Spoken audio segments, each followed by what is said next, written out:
நாச்சியார் சுகந்தி ஏறக்குறைய ஒரு 3000 பேர் செயற்குழு பொதுக்குழுல இருக்கிறாங்க.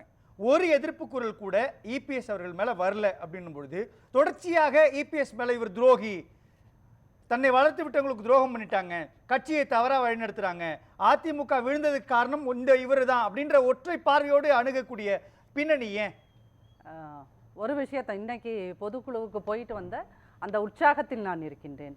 அங்கே கிட்டத்தட்ட 7000 பேர் குழுமி இருந்த இடத்தில் ஊடகங்களும் பத்திரிகைகளும் மிகப்பெரிய பிரச்சனைகள்லாம் வரும்னு ஆரூடம் செய்த போதும் பல எதிரிகள் அதிமுக அழிந்து போக வேண்டும் என்று கங்கணம் கொட்டி கொண்டிருக்கின்ற திமுக காரர்களாக இருந்தாலும் சரி, பாஜக காரர்களாக இருந்தாலும் சரி, அத்தனை பேருடைய வயிறும் எரிகின்ற வகையில் இந்த பொதுக்குழு செயற்குழு கூட்டம் மிக கட்டுக்கோப்புடன் நடந்தது என்பதுதான் அந்த செய்தியின் மூலம். அந்த கட்டுக்கோப்பு இராணுவ கட்டுக்கோப்போடு நடந்தது. ஜெயலலிதா அம்மையார் காலத்தில் மட்டும்தான் அது சாத்தியம் அப்படின்னு இருந்தது. இன்னைக்கு 2024 இந்த டிசம்பர் மாதம் 15ஆம் தேதி இந்த நடந்த கூட்டம் இன்று ஜெயலலிதா அம்மையாருடைய உருவம் அங்கு இல்லை, ஆனால் அவர் அங்கு இருந்தால் எப்படி நடக்குமோ கூட்டம், அந்த வகையில் மிக மிக கட்டுக்கோப்புடன் நடந்தது. இங்கே எல்லோரும் சொன்னது என்ன அப்படின்னா, இங்கே எல்லாரும் எதிர்பார்த்தது என்னன்னா, இந்த அணிக்காக யாராவது 4 பேர் குரல் கொடுப்பாங்க, அந்த அணிக்காக யாராவது குரல் கொடுப்பார்கள், அந்த அணிக்காக யாராவது குரல் கொடுப்பார்கள். யாரும் குரல் கொடுக்கல. தீர்மானங்கள் வாசிக்கப்பட்ட போது அத்தனை பேரும் மனமொத்து கரகொலி எழுப்பினார்கள். அதை நீங்கள் கவனிக்க வேண்டும். அப்போ அங்கே யாருக்காவது இப்போ இதுக்கு முன்னாடி பேசின சகோதரர் சொன்னார், அங்கே எல்லோரும் வருத்தத்தில் உட்கார்ந்துருந்தார்கள், துக்கத்தில் உட்கார்ந்து, இதெல்லாம் என்னன்னா அவங்களுடைய ஒரு ஆற்றாமையையும் ஒரு இயலாமையையும் இப்படி பதிவு செய்து கொள்கிறார்கள். உங்களுக்கு ஒரு வேலை இவங்கெல்லாம் கணக்குப்படியே சொல்லிக்கணும்னு வச்சுக்கோங்களேன். இவங்க கணக்குப்படியே யாருக்காவது அங்கே இருக்கின்றவர்களுக்கு மேடையில் அமர்ந்திருந்த அத்துணை முன்னாள் அமைச்சர்களுக்கும் உள்ளுக்குள்ள வலி இருந்துச்சு, வேதனை இருந்துச்சுன்னு இவங்க கற்பனைப்படி இருந்ததுன்னா ஒருவர் கூடமா குரல் எழுப்பி இருக்க மாட்டார்கள். இரண்டாவது, இவர்கள் எல்லோரும் இந்த ஒரு கதையை சொல்லிட்டே இருக்காங்க பார்த்தீங்களா. இது இன்னைக்கு 2016 நீங்க பேசிட்டு இருக்கீங்க. இன்னைக்கு 2024 வந்துருச்சு. 24 முடிய போது 25 ஆரம்பிக்கும் போது, அப்ப கிட்டத்தட்ட 6-7 வருடங்களாக நீங்க அது ஊடகங்கள், அதிமுகவுக்கு ஊடகங்களோட சப்போர்ட் பெரிய அளவில் இல்லை. இந்த ஜெயலலிதா அம்மையாருடைய மறைவிற்கு பிறகு அதிமுகவின் மீது ஒரு நெகட்டிவான இம்ப்ரெஷனை கிரியேட், இந்த பக்கம் குழப்பம், 3 பிரிவு 4 பிரிவு என்று ஊடகங்கள் ஒரு பக்கம் பழிவாங்கி கொண்டிருக்கின்றன. இன்னொரு பக்கம் மத்திய அரசு என்னென்ன உள்ளடி வேலைகளை எல்லாம் செய்ய முடியுமோ அது அத்தனையும் செய்து கொண்டிருக்கின்றது. அவர் குமார் சார் இல்ல, குமார் சார் அப்படியெல்லாம் எதுவும் நடக்கல அப்படிங்கிறதுக்கு ஆப்போசிட்டா பேசினா தான் நான் அதிர்ந்து போய் உட்கார்ந்து. அவர் என்ன கேக்குறாரு, கூட்டணி சேரல அப்படின்னா நெருக்கடி கொடுப்போம் அல்லது சின்னத்தை முடக்குவோம் அப்படின்னு மறைமுகமாக ஏதாவது ஒரு பொலிட்டிக்கல் சிம்டம்ஸ் தெரிஞ்சிச்சுன்னா நீங்க சொல்லலாம். அப்படி எதுவுமே செய்யல. ஏன் வீணா பழியை தூக்கி தூக்கி பாஜக மேல போடுறீங்கன்ற? இல்ல அதாவது பாஜகவின் மீது பழியை ஏன் போடுகிறார்கள், பாஜக மீது பழியை ஏன் போடுகிறார்கள்னா, அதிமுக காரர்கள் எல்லாம் தினமும் காத்தால எந்திரிச்சு போய் கோயில நேர்ந்துகிட்டா வராங்க, நாங்க அதிமுக மீது பழியை சொல்கிறோம்ன்றால் நீங்க இப்ப சூரியகுமார் கேஸை இன்னைக்கு எடுத்து நீங்க இப்ப வர 24ஆம் தேதி தீர்ப்பு நீங்க கொடுக்கணும், அதை விசாரணைக்கு எடுக்கணும் அப்படின்றது நீங்க திரும்ப திரும்ப என்னன்னா அந்த இரட்டை இலை சின்னத்தை எதையாவது பண்ண முடியுமா? இல்ல நம்ம அங்க ஏற்கனவே இந்த பாஜகவோட யுக்தி என்ன சார், பாஜகவோட ஸ்டைல் என்ன? இந்த 10 வருஷமா எஸ்பெஷலி மோடியோட அமித்ஷாவோட ஸ்டைல் என்னது? இந்த இரட்டையர்கள் உருவாக்கி வச்சிருக்கும் ஸ்டைல் என்னது? உடைப்பது, மாநில கட்சிகளை உடைச்சு அது ரெண்டா பிளந்து இவர்கள் அங்கே ஆட்சியில் உட்காருவது. அதைத்தான் இந்த 6 வருஷமா இன்ன வரைக்கும் ட்ரை பண்றாங்க. அது நடக்கல சார். நீங்க பேசுறப்ப சரிங்களா? அதாவது உடைப்பதற்கான வழிகளை இப்ப ஒரு விஷயங்கள் 6 வருஷமா நீங்க சொல்லிட்டே இருக்கீங்க இல்லையா, 3 அணி 2 அணி 3 அணி 2 அணி அப்படின்றது.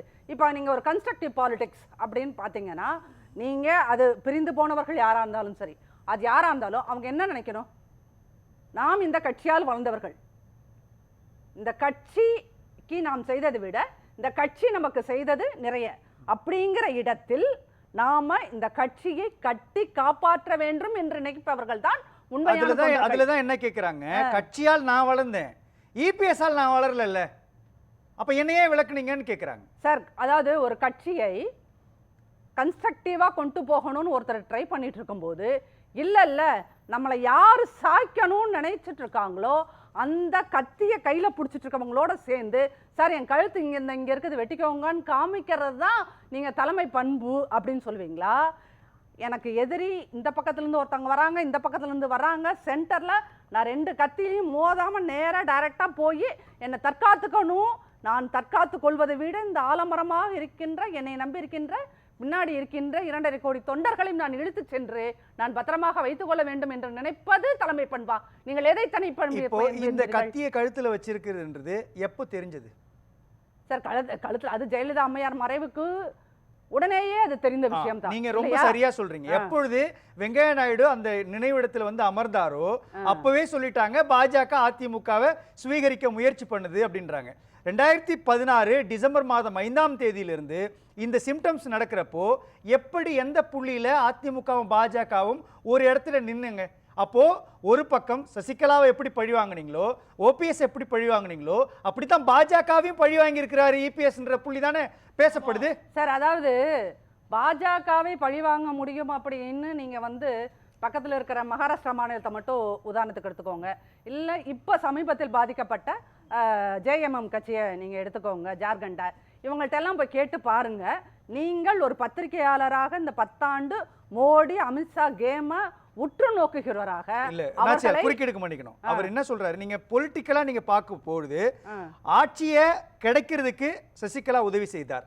2வது ஆட்சியை தொடர்றதுக்கு நம்பிக்கையில்லா தீர்மானம் வராம தடுக்கிறதுக்கு ஓபிஎஸ் பயன்பட்டார். அப்போ ஓபிஎஸ் இபிஎஸ் இணைச்சு வைக்கிறத ஒரு ஆளுநர் இருந்தாரு அப்படின்னு சொன்னாங்க. ஆட்சியை தொடர்ந்துருச்சு. 4 வருஷம் ஆட்சியை நடத்துறதுக்கு பாஜகவோட உதவி தேவைப்படுது. அப்போ ஆட்சியில் இருக்கிறது, ஆட்சி கிடைக்கிறதுல இருந்து ஆட்சியில நீடிக்கிறதுல இருந்து எலெக்ஷன் முடிகிற வரை 3 பேரையும் பயன்படுத்திட்டு வெளியில நீங்க போங்கன்னு காரணமே இல்லாம அனுப்புறது, அதுதானே கேள்விக்குள்ளாக்குது. அதுதானே முக்கியமான கேள்வி புள்ளி. இல்ல அதாவது பாஜகங்கிற ஒரு சக்தி அதிமுகங்கிற ஒரு பெரிய ஆலமரத்தோட வேர்ல அணுகுண்டு வைக்க பார்க்குது சார்.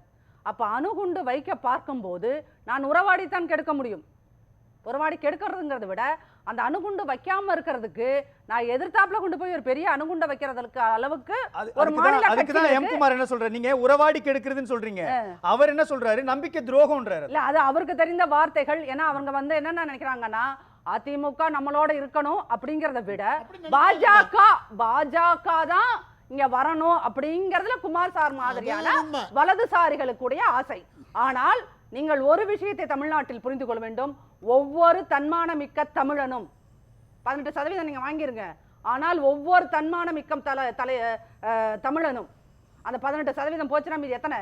அந்த அத்துணை தமிழர்களும் பாஜக என்கின்ற மதவாத கட்சி தமிழ்நாட்டில் காலூன்ற கூடாது என்பது நினைக்கின்ற காரணத்தால் தான் இன்னைக்கு போத் திமுக அண்ட் ஏடிஎம்கே ரெண்டுமே இங்க வலுவா இருக்குது. அப்படின்னா இந்த பாஜக என்கின்ற மதவாத சக்தி நுழையக்கூடாது அப்படிங்கிறதா? ஏன் இன்னைக்கு 40-40 தொகுதிக்கு 40-40 அப்படிங்கிறது ஏன் கொடுத்தாங்க? இல்ல குமார் சார் சொன்னாரு, அதுக்கு முன்னாடி பேசுற கோலப்பன் சார் சொன்னாரு வந்து ஏன் 40-40 என்பது இங்க போட்டி என்பது மோடியா ராகுல் காந்தியா, இந்தியா கூட்டணியா என்டிஏ கூட்டணியா என்பதாகத்தான் அது இருந்தது. அப்படிங்கும் போது இந்த இந்திய நலன் ஒட்டுமொத்தமாக காக்கப்பட வேண்டுமே. ஆனால் அங்க யார் இருக்கணும்? குமார் அவர் சொல்றது லாஜிக் இருக்கு இல்லையா? நீங்க நம்பிக்கை துரோகம்னு சொல்றீங்க, ஆனா லாஜிக் படி பார்த்தா பாஜகவோட அதிமுக கூட்டணி சேர்ந்துச்சுன்னா அது அதிமுகவுக்கு தான் இழப்பு. அவ்வளவு பெரிய ரிஸ்க். ஒரு நிமிஷம் இருங்க, ஒரே நிமிஷம் இருங்க. இல்ல அவ்வளவு பெரிய ரிஸ்க் அதிமுக எடுத்திருக்குது. ஏறக்குறைய 2021 அதிமுக ஆட்சியை இழக்கிறதுக்கு பாஜக கூட இருந்த கூட்டணி தான் காரணம்ன்றாங்க. 1. 2வது ஒடிசாவில் ஏற்பட்ட நிலையோ மகாராஷ்டிராவில் ஏற்பட்ட நிலையோ எங்களுக்கு வேணான்ற முன்முயற்சியில முன்னெச்சரிக்கையா அவங்க விலகுறாங்க. அதுல என்ன உங்களுக்கு பிரச்சனை வந்துச்சு? தேர்தல் என்பது மக்கள் வாக்களித்து சட்டமன்ற உறுப்பினர்கள் தேர்ந்தெடுக்கப்பட்டு அவர்கள் எவ்வளவு அதிகமான பேர் இருக்காங்களோ அவங்க தலைமையில் ஆட்சி அமைக்கக்கூடியது தான் அந்த சிஸ்டம் தான். மக்கள் தான் ஓட்டு போடணும். இங்கே பேரம் பேசிக்கிட்டு இவங்களை அப்படி கவுத்துருவாங்க எங்களை இப்படி கவுத்துருவாங்கங்கிறதுலாம் இப்போ கிடையாது. ட்ரெண்டு இப்போ என்ன ட்ரெண்டுன்னா மாநில கட்சிகள் 67க்கு பிறகு இந்தியா உட்பட நான் எல்லா மாநிலத்தையும் சொல்கிறேன், எல்லா ஒரு இடத்துல தான் பாஜக 2 இடத்துல வந்தது 81. அதுக்கப்புறம் இவ்வளவு வந்திருக்குனாக்கா மாநில கட்சிகள் காங்கிரஸ் செய்த தவறால் மாநில கட்சிகள் உதயமாகின. அந்த கட்சிகள் வாரிசு அரசியலும் பணம் பண்றதையும் தொழிலா வைத்திருந்ததுனால இப்ப மாநில கட்சிகள் பூரா தமிழ்நாடும் அது விதிவிலக்கல்ல. பேசலாம். அண்ணா திமுக திமுக போது அண்ணா திமுக காங்கிரஸ் இல்ல அவர்கள் இல்ல பேசுவது அண்ணா திமுக சபை இல்ல நாகரிகம் இல்ல கிடையாது. இல்ல சம்பந்தமே அண்ணா இல்லாம திமுக காங்கிரஸ் சபை இல்ல இல்ல இல்லாத போது இல்லங்க நீங்க இல்ல அதை அது நான் சொல்லக்கூடாது. இருக்க டைம் எப்ப வேணா சொல்லலாம். அவங்க ரிஸ்க் எடுத்திருக்காங்க. இருங்க, நான் பாயிண்ட் புண்பட்டக்கூடிய யாரையும் புண்படுத்தக்கூடாது. ஓபிஎஸ் சேர்த்திருக்கிறாங்க, பாஜகவுக்கு இடம் கொடுத்திருக்காங்க அப்படின்றப்போ பல ஸ்பேஸ உருவாக்கி இருக்கிறார் இபிஎஸ். ஏன் இன்னமும் நீங்க தவறாவே அவரை அதுதான் project நான் பண்றீங்க? சொன்னேன். இப்போ டோட்டலா ட்ரெண்ட் மாறி இருக்குங்க. எப்படின்னா மாநில அரசுகளே வேஸ்ட்ங்கிற முடிவுக்கு வந்தாச்சு. இப்போ பேசலாம். அப்படிங்கிறது யார் மாநில அரசுகளே முன்வைத்தாங்க? இப்போ நீங்க இப்போ பாருங்க தமிழ்நாட்டில் இருங்க ஒருபோதும் இருங்க அப்படியான ஒரு முடிவு இருங்க பாருங்க இப்போ பண்ண பாருங்க இப்போ முடியாது. ரெண்டு நாளைக்கு தமிழ்நாட்டுல ரெண்டு நீங்க நாளைக்கு பாஜக ரெண்டு குறிப்பிட்ட நாளைக்கு கனவு முன்னால காணுங்க. தமிழ்நாட்டில் இல்ல இல்ல குமார் சார் நீங்க ஒரு நிமிஷம் பாருங்க. தமிழ்நாட்டில் இது குமார் சார் வந்து ஒரு வலதுசாரியாக இல்ல இல்ல வேணாம். நாச்சியார் சுகந்தி இல்ல தவறான நாச்சியார் சுகந்தி ஒரு நிமிஷம் இருங்க. ஒரு விருந்தினர் மேல நீங்க அப்படி முத்திரை குத்த கூடாது. பேசலாம் இருங்க. நன்றி. நான் ஒரே ஒரு வார்த்தை மட்டும் சொல்லிடுறேன். அதாவது இப்போ என்ன நிலைமைன்னா இப்போ நேற்று வந்து ஸ்டாட்டிஸ்டிக்ஸ் என்ன சொல்றது, தமிழ்நாட்டில் இப்போ இருக்கிற திமுக ஆட்சி 30 துறைகளில் நஷ்டத்தை காமித்திருக்கிறது, புள்ளி வரத்தோட வந்திருக்கிறது. அப்போ இதெல்லாம் என்ன ஆகுதுன்னா 10 லட்சம் கோடி ரூபாய் கடன், 10 லட்சம் கோடி ரூபாய் 10 லட்சம் கோடி ரூபாய் கடன்ல வைத்திருக்கிறது. ஆக இந்த ரெண்டுமே ஏதோ ஒரு வழியில திமுக ஏ is a power, P is a criminal, P is a power, A is a criminal இப்படிதான் நடத்திட்டு இருக்காங்க. அதை மக்கள் புரிந்து வைத்துக் கொண்டு அடுத்த தேர்தலில் நிலைமையே மாறுங்கிறது என்னுடைய கருத்து. பேசலாம்.